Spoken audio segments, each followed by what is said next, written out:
Жили-были старик со старухой. Вот старик и говорит старухе: «Старуха, испеки ко мне колобок, что-то есть очень хочется».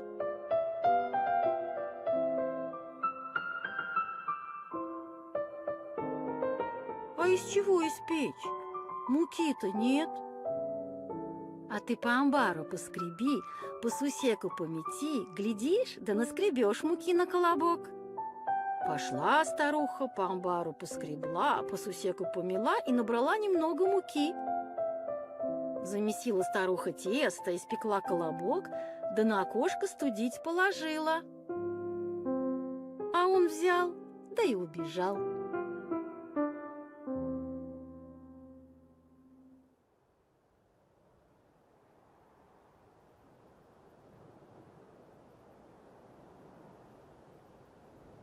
Tout au long du XXe siècle, le pouvoir soviétique a tenté, sans jamais y parvenir, de résoudre un problème, nourrir le peuple.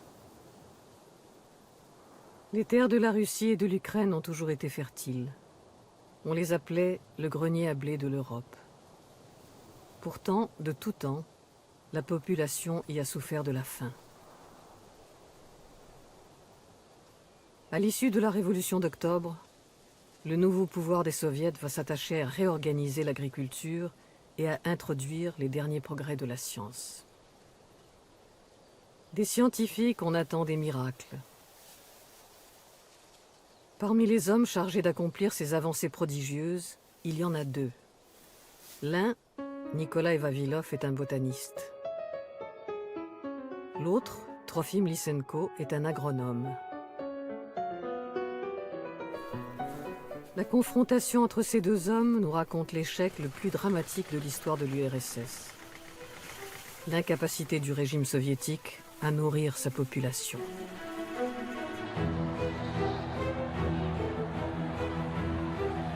En 1917, alors que la Première Guerre mondiale a déjà dévasté le pays, la Russie plonge dans le chaos des révolutions. Les soldats russes reviennent du front, et ce n'est pas la paix qui les attend, mais une autre guerre, la guerre civile.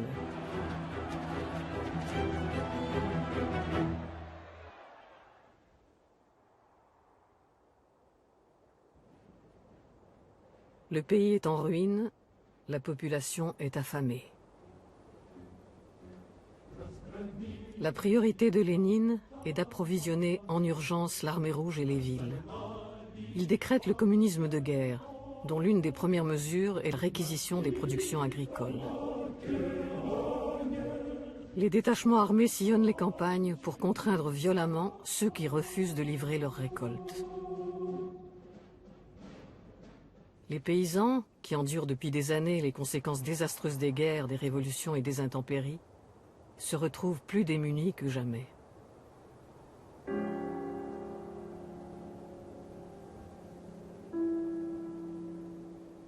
En 1921, la famine s'abat sur le pays.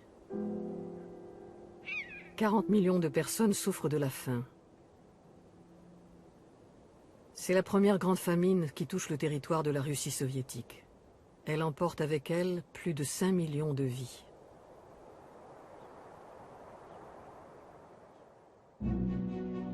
Cette tragédie pousse les nouveaux dirigeants à chercher les moyens de relancer la production agricole. Trouver la solution pour que les paysans reprennent leur activité et que les rendements augmentent rapidement. Lénine ordonne aux députés des soviets d'agir en urgence.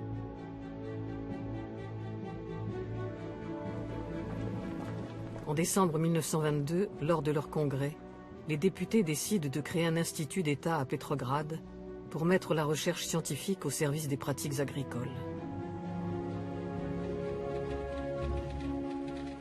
À cette époque, le scientifique capable de mener à bien ce gigantesque projet est le botaniste et généticien Nikolai Vavilov.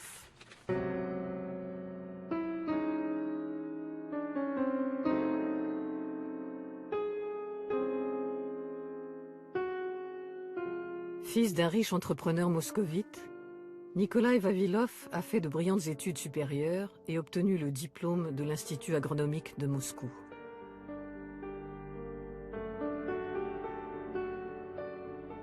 Avant la Première Guerre mondiale, à l'âge de 26 ans, il a arpenté pendant 2 ans l'Europe occidentale.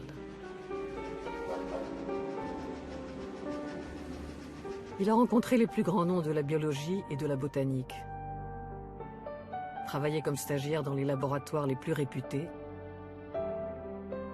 appris l'anglais, l'allemand et le français. Vavilov a une mémoire phénoménale et une énorme capacité de travail. Il dort peu et consacre tout son temps à ses recherches. Il rêve de parcourir le monde pour étudier les plantes. Son intérêt pour la sélection et l'amélioration des semences naît à cette époque.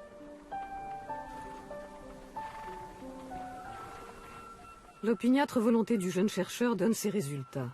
En 1916, Vavilov obtient des subsides pour entreprendre sa première expédition scientifique en Iran et dans les montagnes du Pamir en Asie centrale. L'expédition est périlleuse. Il faut affronter des glaciers menaçants et des sentiers étroits. Mais rien n'arrête Vavilov. À 2000 mètres d'altitude, il découvre une vallée qui regorge de blé. Ce blé dépasse nos espoirs les plus fous. Il y a un seigle gigantesque, haut de plus de 1 mètre, avec des chaumes-tiges, de gros épis et de gros grains. Ce seigle extraordinaire est une plante endémique.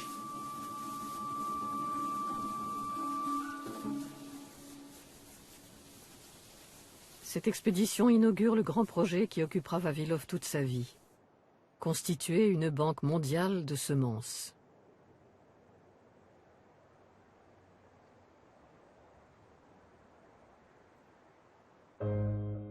Vavilov parcourt les 5 continents. Des Caraïbes à l'Abyssinie, de la Chine au Maghreb en passant par l'Arabie et l'Afghanistan. Partout, il va tenter de comprendre l'histoire des plantes cultivées et de retrouver leurs formes ancestrales. Vavilov est un visionnaire. Il est l'un des premiers à prendre conscience de l'importance de la diversité biologique et botanique pour assurer la sécurité alimentaire de l'humanité.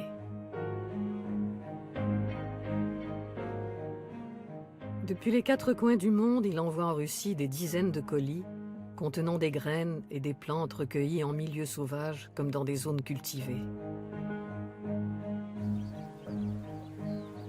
La collection de Vavilov, sa collection mondiale comme il l'appelle, compte des dizaines de milliers de spécimens entreposés dans son institut à Petrograd et dans toutes ses stations expérimentales réparties sur le territoire du pays.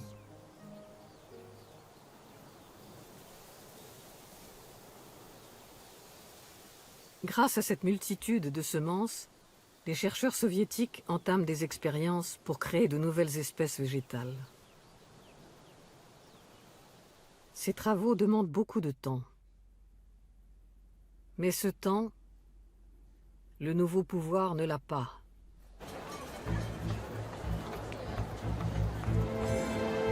L'état de l'agriculture est catastrophique. Il est devenu urgent d'agir concrètement pour redresser le pays. C'est en 1921 que Lénine constate l'échec du communisme de guerre. Il lance la nouvelle politique économique, la NEP. On supprime les réquisitions, on privatise les terres et on rend aux paysans le droit de vendre ses produits sur les marchés. Les résultats sont immédiats. La production agricole redémarre.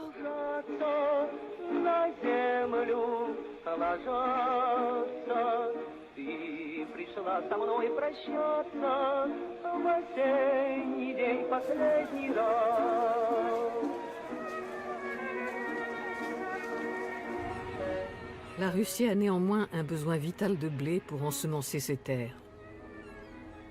Le gouvernement envoie Nikolai Vavilov aux États-Unis pour acheter aux entreprises américaines quelques tonnes de semences payées en or prélevées dans les réserves du jeune État soviétique. Durant ce voyage, Vavilov visite le laboratoire du célèbre généticien américain Thomas Hunt Morgan.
En 1925, le nouveau pouvoir fête en grande pompe les 200 ans de l'Académie des sciences de Russie.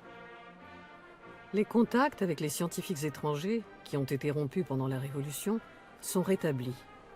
La science russe est à nouveau à l'honneur dans les congrès internationaux.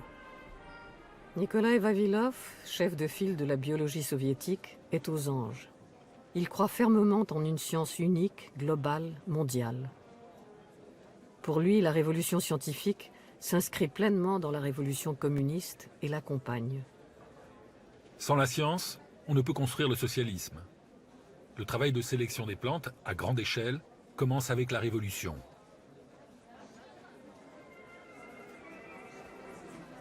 Vavilov apparaît désormais comme la figure emblématique de la science soviétique.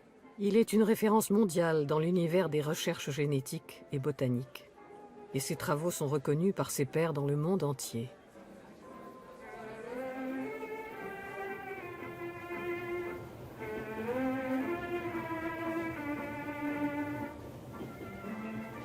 Le 7 août 1927, le journal La Pravda publie le portrait d'un dénommé Trofim Lysenko. Ce jeune agronome de 29 ans travaille dans l'une des stations expérimentales de l'immense institut dirigé par Vavilov et s'est fait remarquer pour les résultats intéressants de ses expérimentations. Le journaliste décrit un personnage original qui fait visiter ses plantations les pieds nus. En regardant Lysenko, on ressent quelque chose comme une rage de dents. C'est un homme maussade, il a le verbe rare et le visage ingrat. Il regarde par terre avec un air sombre, comme s'il cherchait à achever quelqu'un. Le correspondant de la Pravda est intrigué. Et malgré sa description peu flatteuse, il fait l'éloge de ce fils de paysan qu'il surnomme le professeur aux pieds nus. En Union soviétique, la simple mention d'un nom dans la Pravda peut changer un destin, en bien ou en mal. Ce jour-là, au-dessus de la tête de Trofim Lysenko, une étoile se lève.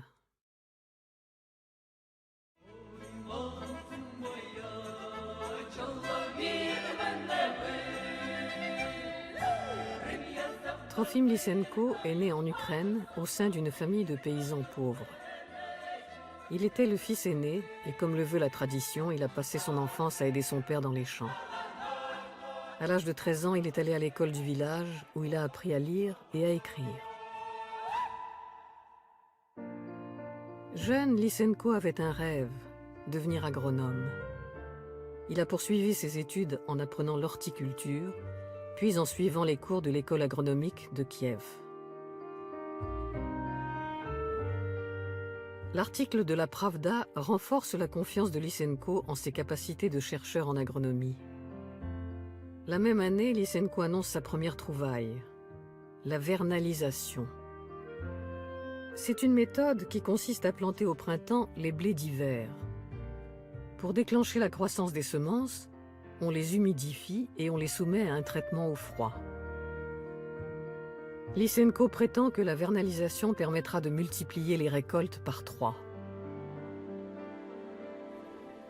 Au moment où Lysenko commence à faire parler de lui, la politique agricole soviétique est en pleine mutation. En 1929, Staline met fin à la NEP et proclame le grand tournant. De fait, la nouvelle politique économique lancée par Lénine est très mal vue par l'aile gauche du Parti communiste. On dit que Staline, en pensant aux paysans qui s'enrichissent sur leurs terres privatisées, n'endort pas la nuit. Staline lance donc la collectivisation totale et forcée de l'agriculture et décrète la création des kolkhozes et des sovkhozes, immenses fermes d'État appelées à remplacer toutes les petites exploitations.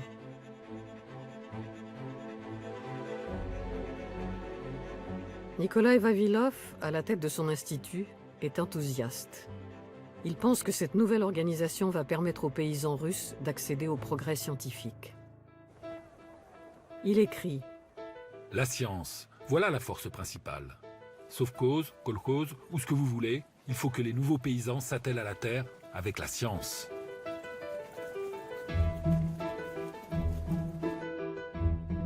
La pression des politiques sur les sélectionneurs et les chercheurs en agrobiologie se fait de plus en plus forte. On exige d'eux des résultats rapides pour augmenter les rendements. Dans ce contexte, la personnalité de Trofim Lysenko séduit les dirigeants. C'est l'homme prodige qui promet de multiplier les récoltes grâce à sa fameuse découverte, la vernalisation. La mise en œuvre de cette découverte jouera un rôle primordial dans notre développement, annonce le communiqué du commissariat à l'agriculture.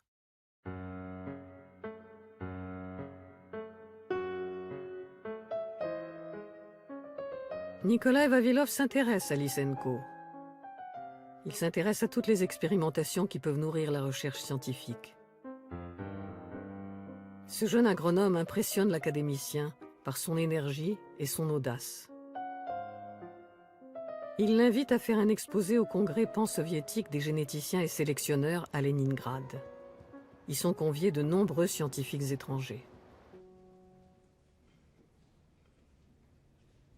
L'exposé de Lysenko ne suscite aucun enthousiasme.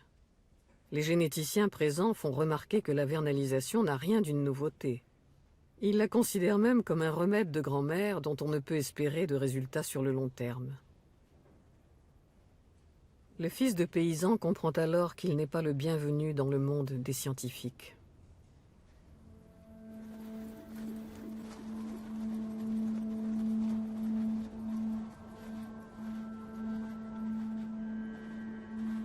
Dans les campagnes, les premiers effets de la collectivisation forcée commencent à se faire sentir.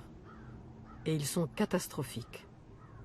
Les paysans qui se sont enrichis pendant la NEP, les koulaks, en désaccord avec cette nouvelle politique, refusent de rejoindre les kolkhozes. Staline ordonne de les éliminer. Commence alors la dékoulakisation des campagnes.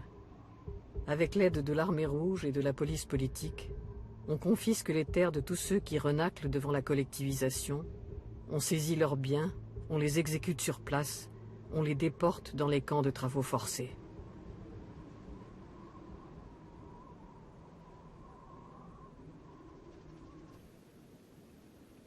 En 1932, la terrible famine refait son apparition.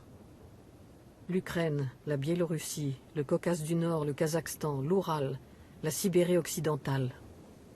Tous les territoires de l'URSS sont touchés. Cette fois, plus de 60 millions de personnes ont faim. Cette nouvelle grande famine fera entre 6 et 8 millions de morts. Conséquence directe de la collectivisation forcée, elle est complètement occultée par le régime. Staline cherche des coupables à incriminer. Qui a échoué à créer des semences résistantes aux intempéries? Qui est incapable d'augmenter les rendements? Pour lui, les responsables sont les scientifiques. Une vague d'arrestations déferle alors sur les biologistes et les agronomes.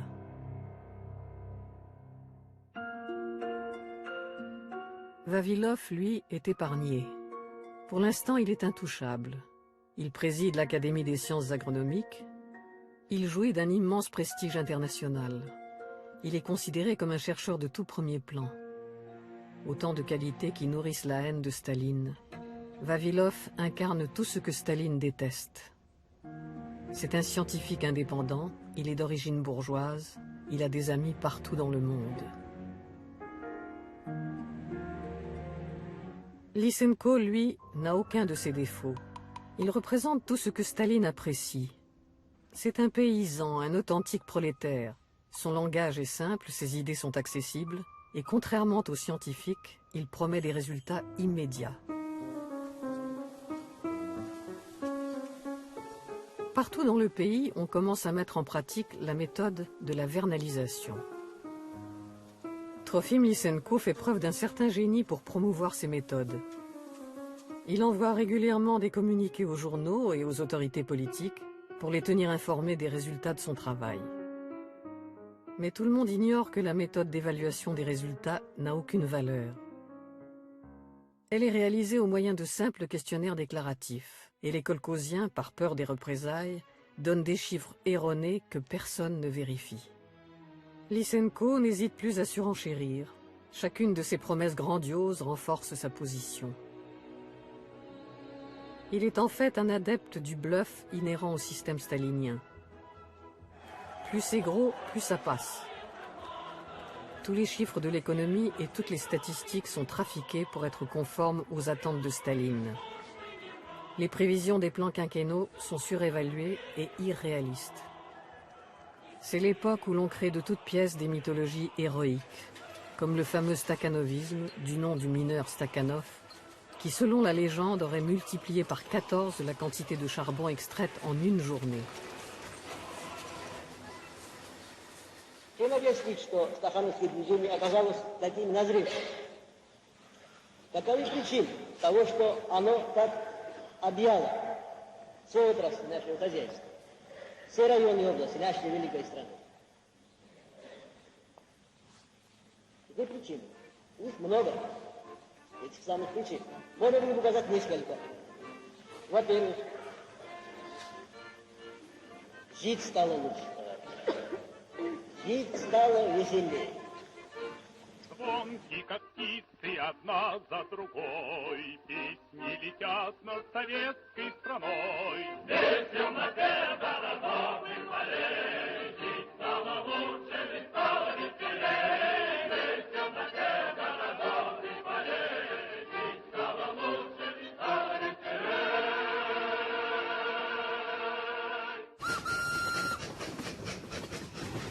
En août 1932, Nikolaï Vavilov se prépare pour un voyage aux États-Unis, à Ithaca, où se tient le 6e congrès international des généticiens dont il est le vice-président. Vavilov pense que c'est là une excellente occasion de promouvoir les travaux de Lysenko à l'étranger. Avec l'accord du commissariat à l'agriculture, il invite donc l'agronome à faire partie de la délégation soviétique.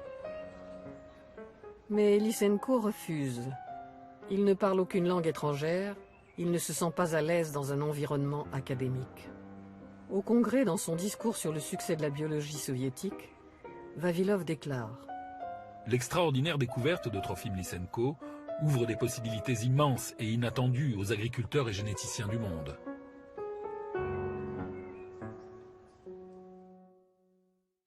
Pourquoi, malgré la réticence et l'incrédulité des scientifiques, Vavilov continue-t-il à soutenir Lysenko?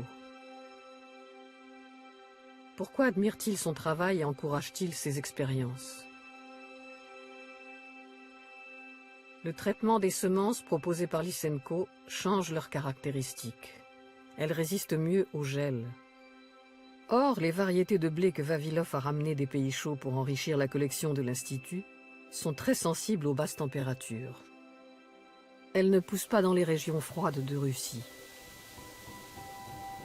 Vavilov pense que si on leur applique la méthode de Lysenko, on peut élaborer de nouvelles variétés résistantes au gel et obtenir ainsi des récoltes abondantes. Voilà pourquoi Vavilov mobilise les équipes de son institut et propose de mettre sa collection mondiale de semences à la disposition des expériences de Lysenko.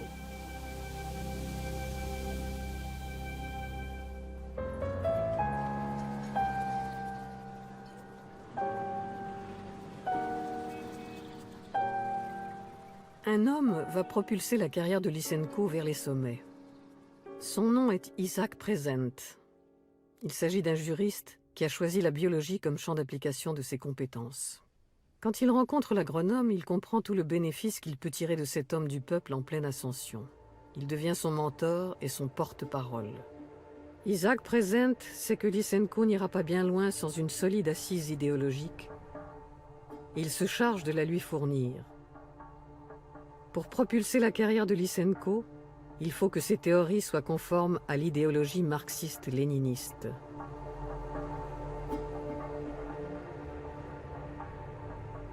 Au même moment, Staline reçoit un rapport des services secrets sur plusieurs biologistes et agronomes soviétiques. Les positions politiques de Nikolaï Vavilov sont hostiles au Parti communiste et au pouvoir des soviets, dit le rapport.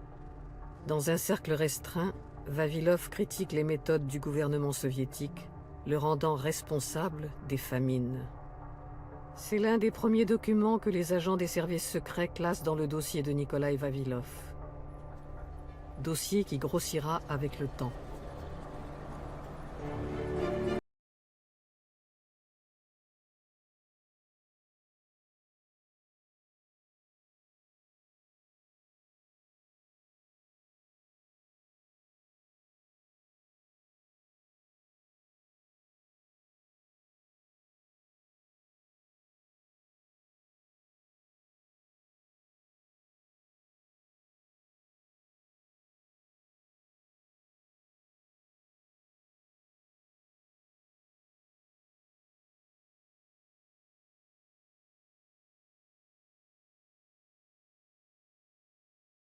Les koulaks parasites existent dans les kolkhozes, mais pas uniquement. Vous, les kolkhoziens, vous savez les reconnaître. Mais dans le milieu des scientifiques, il existe aussi des koulaks parasites. Ils sont tout aussi dangereux. Pour défendre la vernalisation auprès de ces pseudo-savants, il ne faut pas hésiter à verser le sang et à porter des coups. L'ennemi de classe est toujours un ennemi, qu'il soit scientifique ou pas. Недаром, товарищи, я пожалел, и довольно искренне пожалел своих кровных врагов, которые на каждом шагу и теперь боятся правду ставить. Это буржуазных ученых. À cet instant, son discours est interrompu. Quelqu'un s'écrie « Bravo, camarade Lysenko, bravo !» C'est la voix de Staline qui se lève et se met à applaudir. Une seconde plus tard, une formidable ovation emplit la salle du palais du Kremlin. Le discours de Lysenko est conforme à la ligne du parti. À cette époque, en URSS, toute activité humaine, quelle que soit sa nature, doit se faire au nom de l'idéal communiste. Sculpter, écrire, jouer aux échecs, tout. Все вокруг волшебно и чудесно, но прохожий злится и ворчит. La biologie est logée à la même enseigne.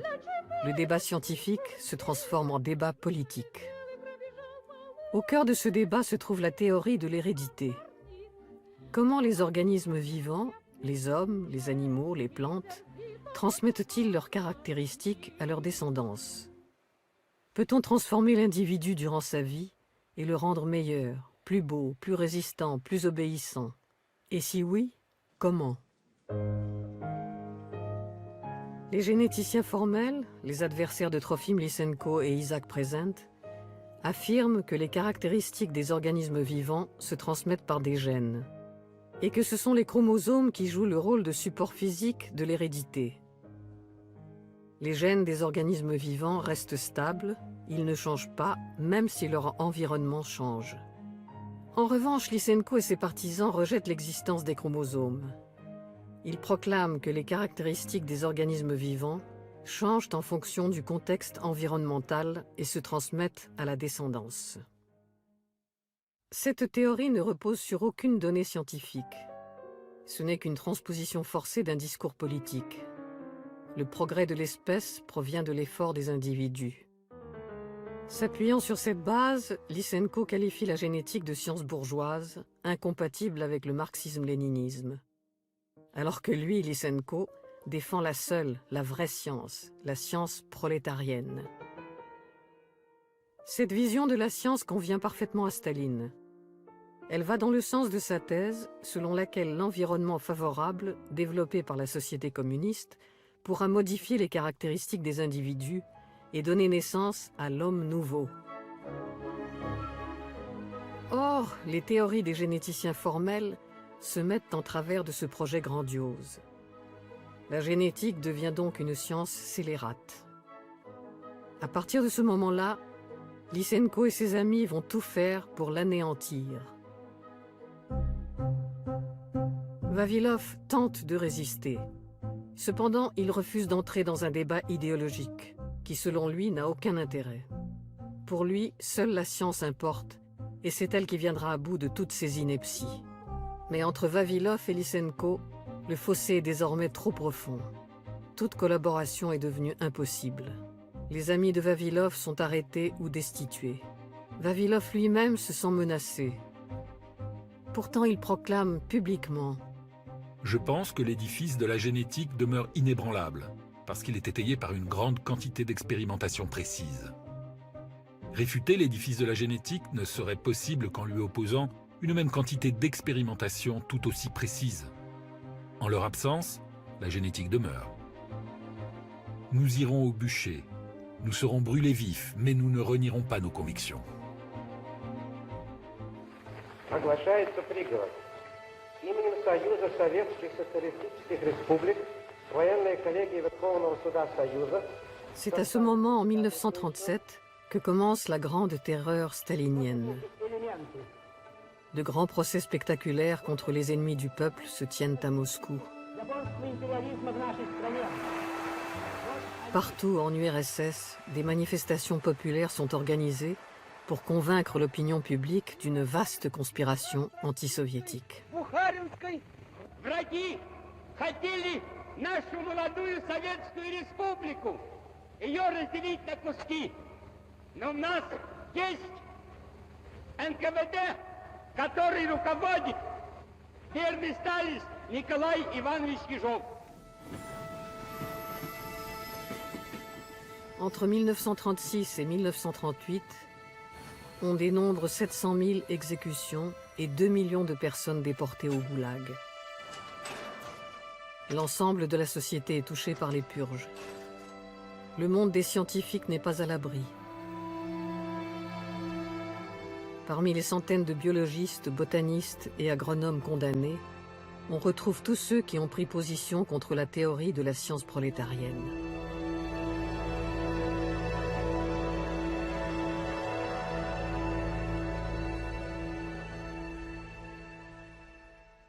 Alors que Vavilov est de plus en plus isolé, Lysenko, lui, est en pleine ascension. Il est nommé président de l'Académie des sciences agronomiques. Il a désormais un accès privilégié au Kremlin. Il persuade Staline que Vavilov constitue une entrave pour l'agriculture socialiste. Le 20 novembre 1939, Staline convoque Nikolaï Vavilov au Kremlin à 10 h du soir.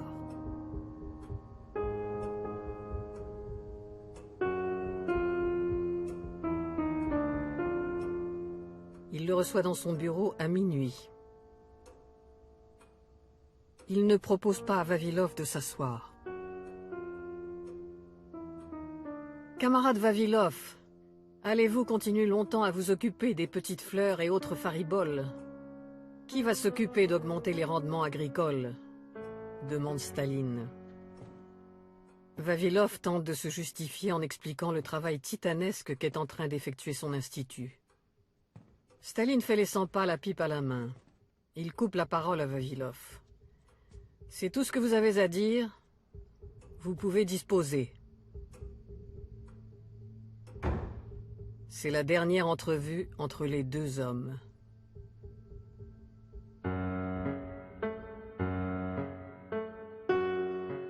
L'année 1939 est celle du pacte germano-soviétique. Ribbentrop, le ministre des Affaires étrangères du Reich, vient à Moscou pour signer cet accord de non-agression entre les deux puissances.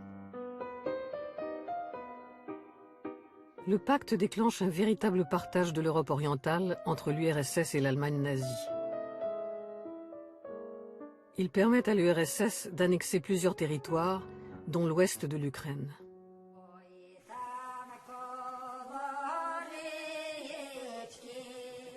Ces régions sont réputées fertiles. Et dès 1940, le commissariat à l'agriculture envoie ses scientifiques évaluer les nouvelles terres et planifier leur exploitation. Nikolaï Vavilov est désigné comme chef d'expédition pour l'Ukraine de l'Ouest. Il est heureux de retrouver enfin son activité préférée. En arrivant, il admire les champs de blé qui s'étendent à perte de vue. Il est complètement fasciné. Tous les 5 kilomètres, il demande une pause. Sans attendre l'arrêt de la voiture, il court vers les champs pour remplir des petits sacs en tissu d'échantillons de blé, d'orge et d'avoine.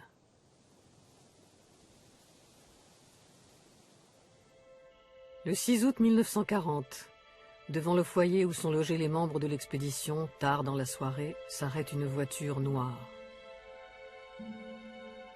2 personnes en sortent. Elle s'approche de Vavilov et l'informe qu'il est attendu à Moscou pour une affaire urgente. Vavilov s'installe dans la voiture qui démarre. Plus personne ne le reverra en homme libre. Vous êtes arrêté en tant que membre actif d'une organisation de sabotage de l'agriculture soviétique et espion au service d'agences de renseignement étrangères. Reconnaissez-vous votre culpabilité? Celui qui parle est le lieutenant-chef Khvat, un homme dont Beria, chef des services secrets, apprécie tout particulièrement l'efficacité. Khvat est chargé du cas Vavilov. Il l'interroge pendant près d'1 an. Chaque interrogatoire commence par la même question. Qui es-tu? Je suis l'académicien Vavilov. Tu n'es pas académicien. Tu n'es qu'un tas de merde, réplique le lieutenant-chef. 11 mois plus tard, Vavilov finit par craquer et fait des aveux. Des aveux naturellement fictifs. Je reconnais que depuis 1930, je suis membre d'une organisation anti-soviétique au sein du commissariat à l'agriculture de l'URSS. Le 9 juillet 1941, 17 jours après que l'armée d'Hitler a pénétré sur le territoire de l'Union soviétique, le collège militaire de la Cour suprême condamne Nikolaï Vavilov à la peine de mort par fusillade.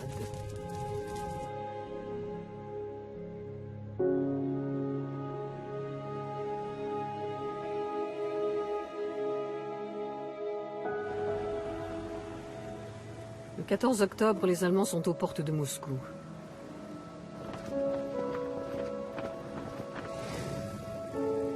Le gouvernement décide d'évacuer en urgence tous les prisonniers importants. Parmi eux, Nikolaï Vavilov. Il est transféré à 700 km de Moscou, dans la ville de Saratov. Les 2 années qui suivent, Vavilov les passe en cellule dans l'antichambre de la mort. Le 23 janvier 1943, à l'âge de 56 ans, Nikolaï Vavilov, l'homme qui voulait nourrir l'humanité, meurt de faim et d'épuisement dans la prison de Saratov.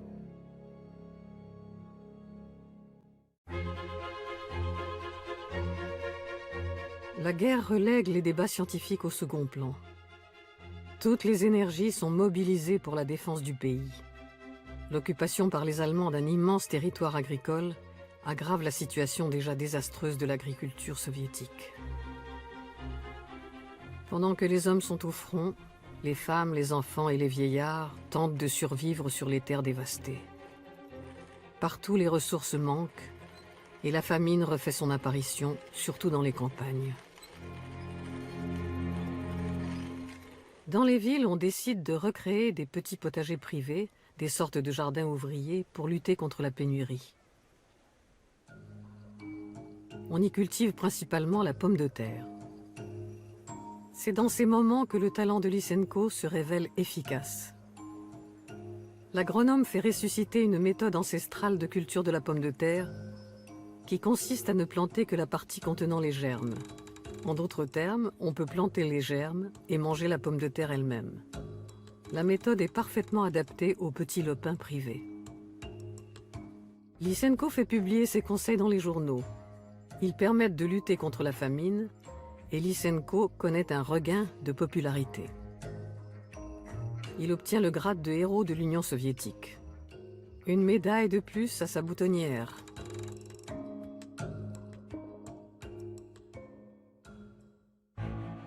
La victoire de 1945, la fin de la Grande Guerre patriotique, comme on l'appelle en URSS, est une courte parenthèse dans la longue nuit stalinienne. Les Alliés se parlent, de part et d'autre du rideau de fer, les scientifiques se remettent à communiquer. Les échanges reprennent. Les chercheurs étrangers qui viennent en URSS commencent à poser des questions. Où est passé le grand Nikolaï Vavilov? Personne n'est en mesure de leur répondre. Staline a une idée pour faire taire les interrogations trop pressantes des savants occidentaux. À cette époque, il est à la recherche de la personnalité à laquelle il peut confier la présidence de l'Académie des sciences de l'URSS. Il décide de proposer ce poste très prestigieux à un scientifique de tout premier ordre, le physicien Sergueï Vavilov, qui n'est autre que le frère cadet de Nikolai Vavilov. Staline le convoque au Kremlin. Après un préambule sur ses mérites, il annonce « Camarade Vavilov, pour des raisons politiques, le Politburo a décidé de vous proposer le poste de président de l'Académie des sciences. » Sergueï Vavilov est désemparé. Staline n'attend pas sa réponse, il ajoute « Avez-vous une demande à formuler auprès du gouvernement soviétique ?» Sergueï Vavilov hésite, puis il se lance. « Camarade Staline, j'aimerais avoir des nouvelles de mon frère Nikolai. » Staline décroche son téléphone et après une courte conversation, il prononce ces quelques mots en regardant Sergueï Vavilov dans les yeux. « Quand je pense qu'ils ont anéanti un savant d'une telle envergure. »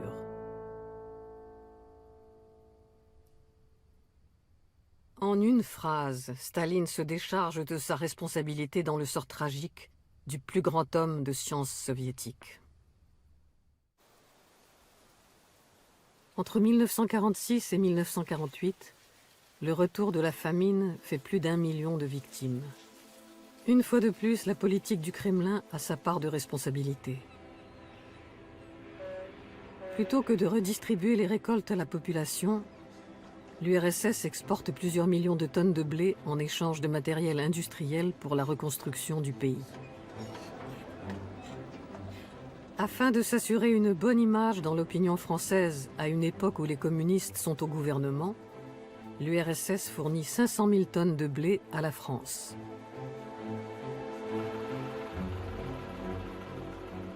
Par ailleurs, en ce début de guerre froide et dans la crainte d'un nouveau conflit armé, l'URSS stocke des millions de tonnes de blé. Une grande partie de ces réserves stratégiques pourrit dans les entrepôts et ne sera jamais consommée par un peuple qui meurt à nouveau de faim dans le secret le plus absolu.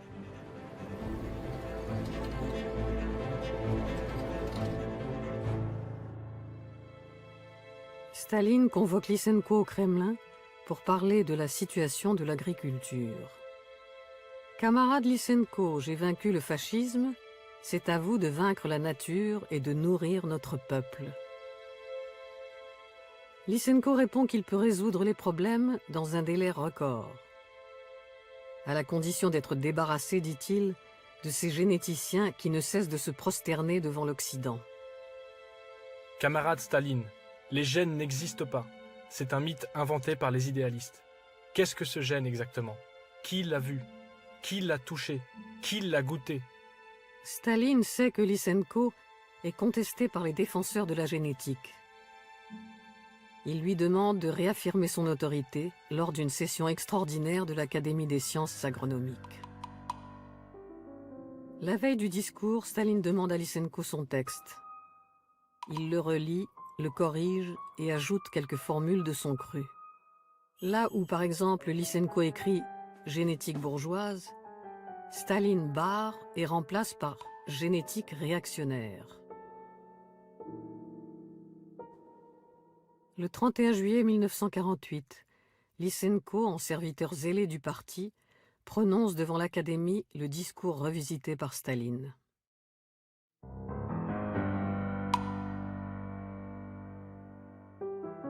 Ce jour-là, en URSS, la génétique a cessé d'exister. Ce jour-là, Trofim Lysenko est confirmé comme maître incontesté de l'agronomie soviétique.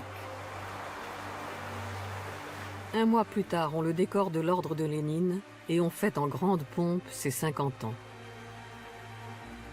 Ironie du sort, c'est Sergueï Vavilov, le frère de Nikolai, qui prononce le discours inaugural présentant Lysenko comme un scientifique hors pair.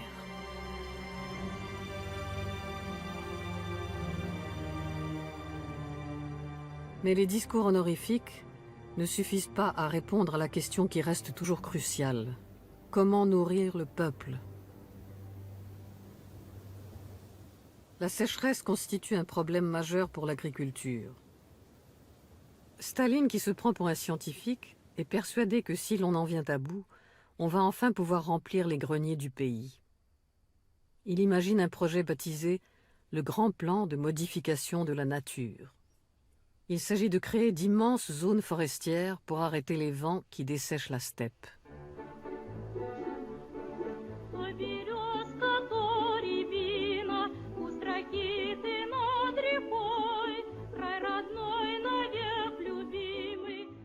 Le chantier est colossal.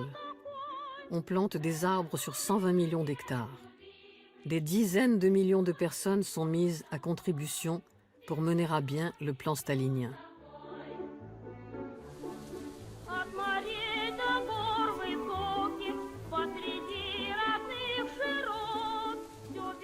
Pour ce faire, Staline a un allié, Lysenko. L'agronome sort de son chapeau une méthode de son cru. Il s'agit de planter les arbres les uns à côté des autres, en groupes très serrés, afin d'accélérer leur pousse. Les kolkhosiens sont ainsi contraints d'abandonner leur technique ancestrale.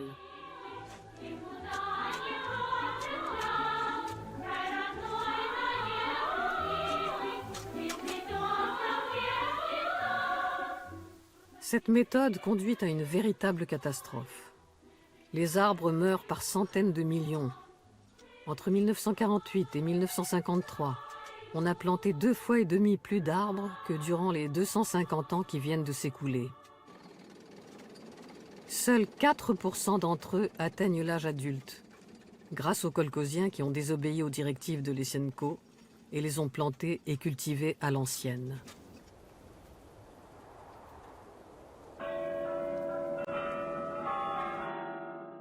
Говорит Москва. Дорогие товарищи и друзья. Le 5 mars 1953, Staline meurt.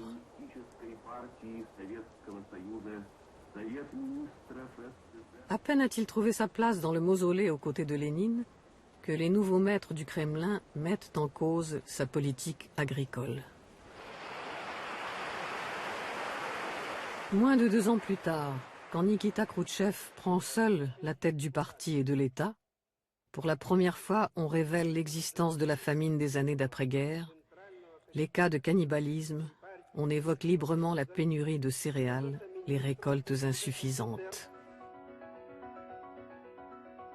Alors Khrouchtchev, tout comme Staline l'a fait avant lui, lance le pays dans toutes sortes de programmes gigantesques qu'il a lui-même concoctés. Il s'attaque aux immenses étendues de terre vierge au Kazakhstan et en Sibérie. Il annonce que l'agriculture doit tout miser sur le maïs. « Je suis Monsieur Maïs », aime-t-il répéter à qui veut l'entendre. Mais la chose est plus facile à dire qu'à faire, car les semences hybrides de maïs manquent cruellement. La génétique ayant été anéantie, il n'y a plus personne pour les obtenir.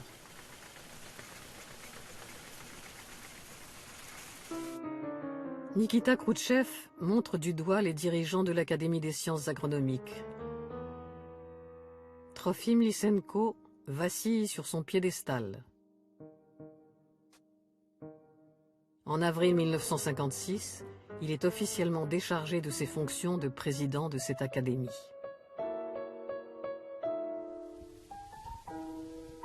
Quant à Khrouchtchev, il va chercher le salut de son agriculture chez ses ennemis, les Américains.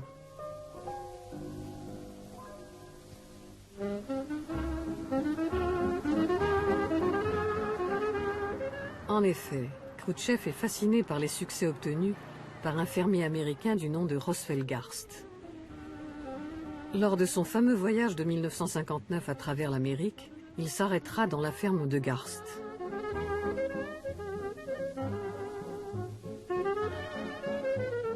Sous les regards des caméras du monde entier, il s'extasie devant les résultats impressionnants des cultures du fermier de l'Iowa et s'écrie « Pourquoi on n'aurait pas la même chose chez nous ?»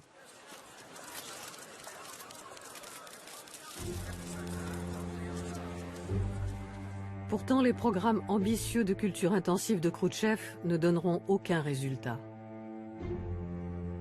Durant les années qui suivent, l'URSS achète chaque année aux Américains et aux Canadiens d'énormes quantités de blé et de maïs.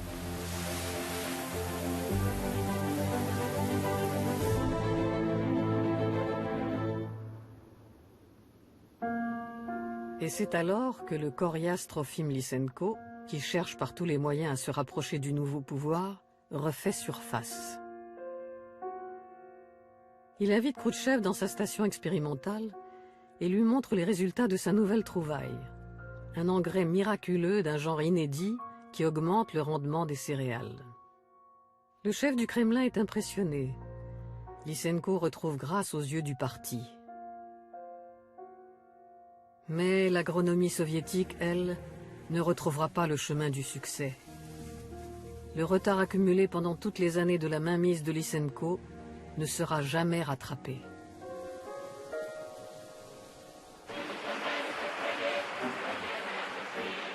En octobre 1964, le comité central du parti destitue Nikita Khrouchtchev. Dans sa chute, Khrouchtchev entraîne ses alliés. Parmi eux, Trofim Lysenko. Jusqu'en 1976, l'année de sa mort, le professeur aux pieds nus, retiré dans sa ferme expérimentale des environs de Moscou, poursuivra ses recherches dans l'indifférence générale.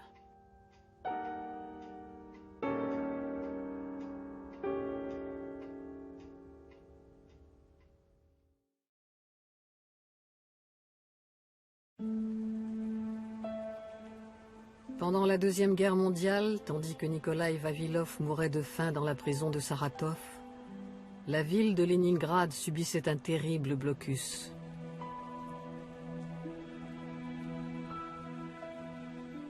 Le siège a duré 872 jours et a emporté la vie de près d'1 million de personnes.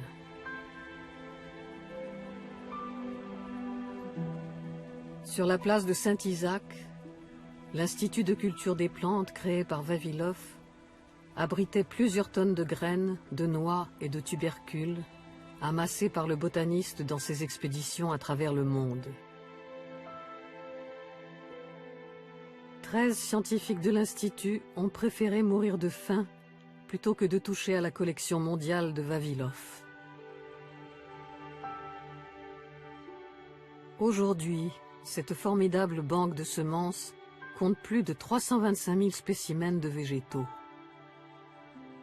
C'est un trésor de la biodiversité dont Nikolaï Vavilov rêvait qu'il permette un jour de nourrir l'humanité.